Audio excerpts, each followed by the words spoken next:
Profeti sallallahu alaihi wasallam ka qenë njeriu më i përulur, njeriu më modest, duke qenë se ai ka qenë njeriu me pozitën më të lartë dhe nuk ka asnjë krijesë tjetër dhe asnjëri tjetër me pozitë më të lartë se ai tek Allahu i madhruar.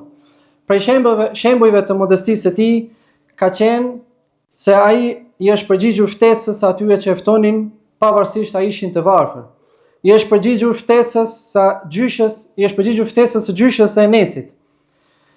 I kanë shtruar një hasër që ishte nxirr nga përdorimi i gjatë dhe ai është falur mbi të. E ka vizituar Abdullah ibn Amri në shtëpinë e tij dhe i kanë ofruar jastëk, por profeti sallallahu alaihi wasallam nuk ka pranuar të ulet në të dhe është ulur në tokë. Nuk e ka pasur problem të hip mbi gomar. Kur kalonte nga fëmijët e qytetit u jepte selam dhe ndonjëherë e ka ulur ndonjërin prej tyre mbi kafsh. Njerëzit e mezhlisit e tij kanë qenë besimtarët, edhe nëse kanë qenë të varfër, sklever ose të liruar. Hante duke qenë i ulur në tokë pa u mbështetur. Kur ishte në shtëpi, ishte në shërbim të familjes. I ngjiste këpucët, i çepte rrobat, nuk nevoritej të ecte me fukarenjt dhe nevojtarët që të ndërmjetësoj për ta ose t'i kërkoj ose të kryej nevojat e tyre.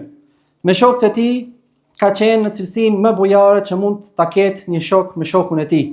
Uthmani radiallahu anhu ka thënë: "Ne pasha Allahun e kemi shoqëruar të dërguarin Allahut sallallahu alaihi wasallam në udhtim dhe në vend. Ai gjithnjë i vizitonte të sëmurit nga ne, i ndiqte xhenazet tona, luftonte me ne, na ngushëllonte kur kishim pak dhe kur kishim shumë." E ka transmetuar Ahmedi.